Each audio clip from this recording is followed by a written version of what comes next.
The latest. Thank you for love and support. I appreciate you all.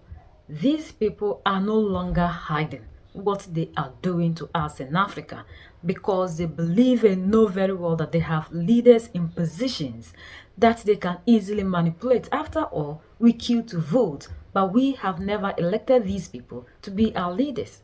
According to this yellow papa, they have ways of exploiting and destabilizing us. All that they need to go to the World Bank, get loans, come into the continent, say they are building this, they are investing that, and they know very well that at the end of the day, you will not be able to pay them. So when they finally get what they want to do, they make sure they put you in crisis. And when you can no longer repay your debt, then they tell you, sell your utility, sell your schools, sell this, sell that. It is now that I understand why always we hear from our leaders that this thing, they can no longer renovate it. So they are selling it out. They are selling the energy sector. They are selling whatever. We have no clue why these people are selling. Because sometimes it doesn't make sense that they always go to rich countries, oil or whatever, that they have interest, and they will make sure that you will do as they say. And if you're a leader that will oppose whatever they are proposing to you, they get you at the back. You understand what he meant by that? So these people have our leaders in their palms and they regulate them just the way they want. So these leaders at the end of the day always do things to please these people. And that at the end of the day, majority of us will suffer. These things always benefit the few people that are in power. I would go to countries with resources our corporations covet, like oil.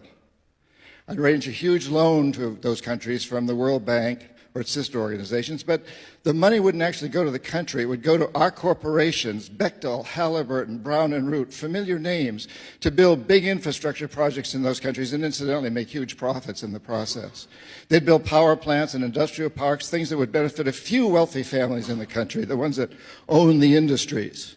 But the majority of the people would suffer. They would be left holding a huge debt they couldn't repay. So we'd go back and say, since you can't pay your debt, sell your resource, oil or whatever, real cheap to our corporations. Privatize. Sell your utilities, your schools, your jails, everything like that to our corporations. And Claudine also told me that if the leaders of these countries refused my offer, people she called jackals would be right behind me. I didn't actually carry a gun, but the jackals did. And this is what the Africans still haven't understood.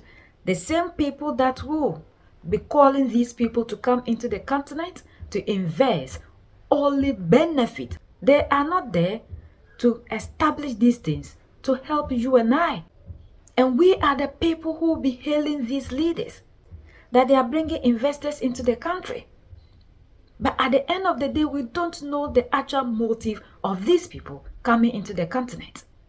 And that is why the politicians will always be calling for investors to come into the continent. Without investors, can't you move the nation ahead? These people come and all we do is to lose everything that we have. But the majority of the Africans still don't realize that these things are not benefiting us. Things are happening, yet we are blinded because of the love we have for leaders in our countries. We do not look beyond what they present to us. So always we believe and trust whatever narrative they give to us. And it is high time we rise up as a people and fight against these things, because these ones are not helping us. These are the reasons to which we are not moving forward as a people. And if we actually want to move forward, we are the only ones that can rise up and fight against this. The leaders are only thinking about what they will make out of us and not what will benefit you and I. If not, we wouldn't have all the natural resources and still be suffering, even till date. The time is now. We have to start thinking about ourselves and not paying attention to what these leaders are telling us. Their narrative is there to protect themselves and their immediate families, and not you and I. The time is now for the African to wake up. We are the only ones that can change the narrative in this continent, just as our all in all General Assimi Goïta made it clear to us. The youth have the power to save this generation, to save our next generations, to save the whole continent, so that this pain that we are going through will come to an end. We have to rise up. We have to unite. We have to fight for that better Africa. It is time for us to also listen to these messages and act. So that's the latest around the world. In the United States of America.